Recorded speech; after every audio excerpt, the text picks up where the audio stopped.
Have you ever looked at someone that you really admired and thinking, geez, they're so much better than I am, and this comparison with this other person makes you really, really sad about yourself and in general?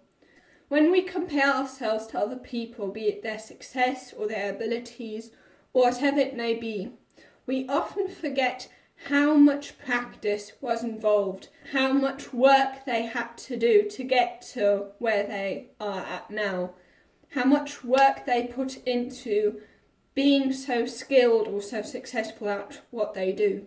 According to Tony Robbins, people are rewarded in public for what they practice for years in private. So if you want to get good at a certain skill, you need to practice a lot.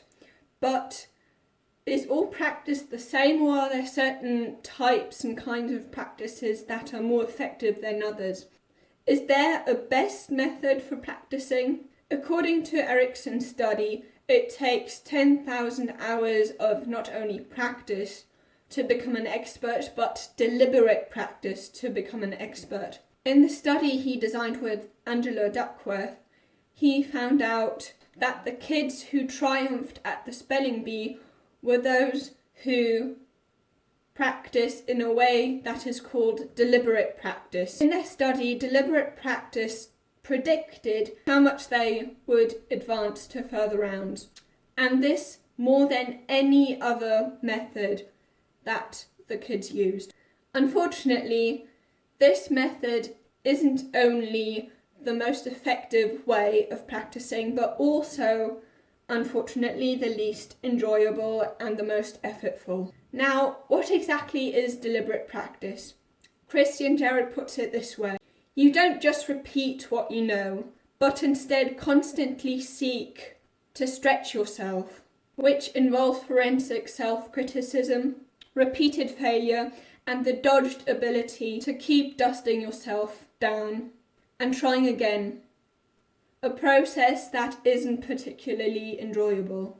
Experts care more about what they did wrong than they do about what they did right, which is because deliberate practice is always based on your weaknesses. Deliberate practice is about seeing what you're bad at and working at that one weakness, so much so that maybe in the end it also becomes your strength. When you do deliberate practice, you have to have a specific goal in mind while practicing. And that goal isn't, for example, when it comes to running, being healthier or for the fun of it, or to lose weight, or what do I know. But this specific goal would, for example, be the pace at which you run at, the distance. Deliberate practice is about concentrating on a certain aspect of your practice and trying to improve that more and more, which is why you have to keep track of your pace or the distance you run, so that you know that you're doing more and more every time you practice. Which is why there's a lot of variety in deliberate practice, because one day you might do distance, then the other day you might track your pace and so forth. It's always a specific aspect you're concentrating on. Deliberate practice is all about practicing so much that it's automatic, practicing a specific aspect so much until it's automatic, until you then go to the next aspect that you want to work on. There's this wonderful quote by Bruce Lee which says that he's not afraid of the person who has learned to do 1,000 kicks, but that he's afraid of the person who could practice one kick 1,000 times, which just goes to show that deliberate practice is about doing the same thing over and over again until you've really got really good at it. Deliberate practice is so difficult that even world-class experts often have to take a nap after their most intense bouts of practice, simply because it's so tiring.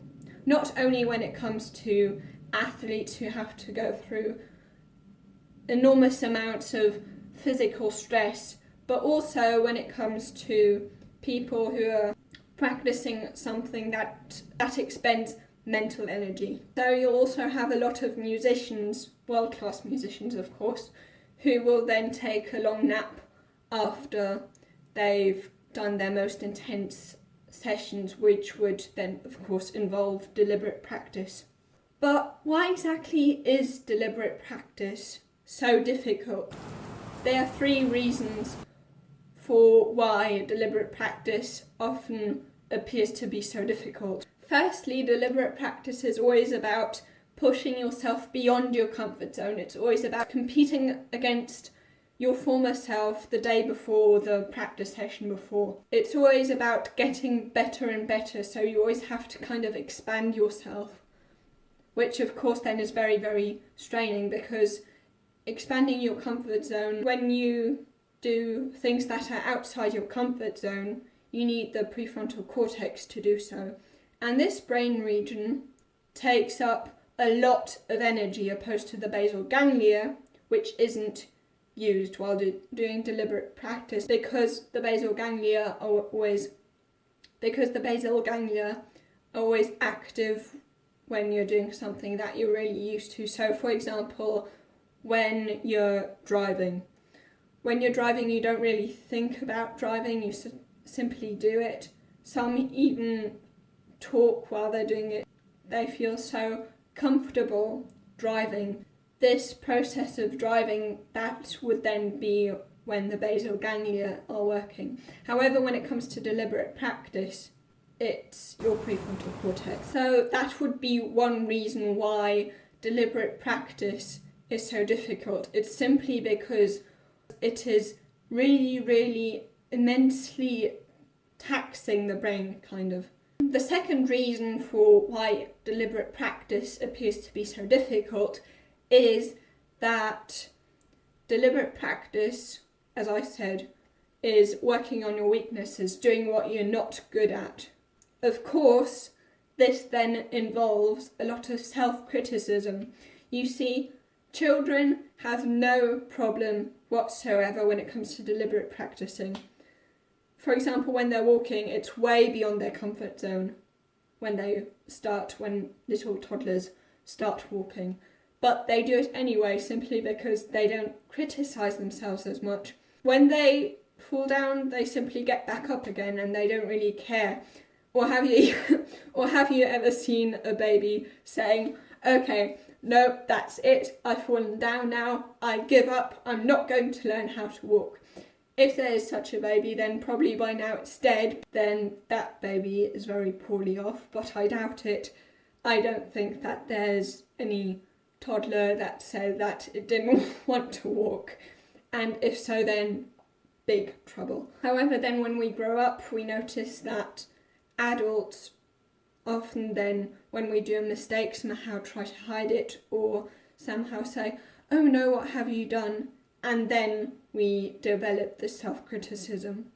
And that is then why deliberate practice, unfortunately, becomes difficult, because we internalise what then adults think. And this isn't just my opinion, but an explanation from psychologists, namely Elena Bedrova and Deborah Long. So the third reason why deliberate practice is so difficult is because of the negativity bias. In general, our brain isn't really made to make us thrive, but to survive, unfortunately. Which, of course, back then in the days when it all was about surviving, is a really, really good thing. But if you want to actually thrive, if you want to be successful, then your brain can be very problematic. And when you're trying to survive, you're basically watching out for all the different things that could harm you, that could put you in some sort of danger of any kind. And that's why it's very, very important that your brain notices negative things earlier than it does positive things. It would be really awful if if, for example, a lion would come along your way and you just think, oh, look at that lion, look at his wonderful, look at his wonderful orange fur, he looks so beautiful. you wouldn't think that, and that's a good thing, because otherwise you'd be dead. But thank goodness then in that case you'll think, oh shoot, a lion, I better run. And it would be really stupid if you then just look at the lion and think, gosh, this lion is so beautiful, look at the wonderful landscape and everything's so beautiful. So that's why our brains often notices negative stuff earlier, which is in very, very many cases a very, very good thing. And you should be glad that your brain deals that way in some cases. But in our world nowadays, when we're not really threatened by lions and tigers and so forth, then it's actually a little bad, especially if you're trying to be happy. And you can see this negativity bias very, very well when it comes to traumas. As Roy Baumeister points out, traumatic events, negative events, have a severe impact on your behaviour from then on. You won't be the same person if you go through something that's very, very, very tough when you go through something traumatic.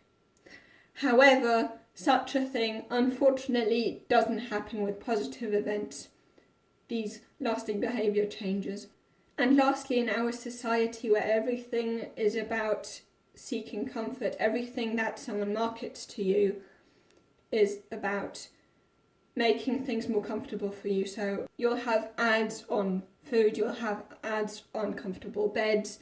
You will never find an ad that's actually going to show you something that isn't necessarily something that makes you feel comfortable. And in our society where we always get instant gratification so easily, of course it's very, very difficult to, when it comes to deliberate practice, where it takes ages for you to get any results and it's so difficult. In these cases then it's very, very difficult to give up if you're used to always having your needs satisfied immediately. Now, deliberate practice is very, very good and the best method for practicing. However, apart from practice, you don't want to use techniques that are used in deliberate practice.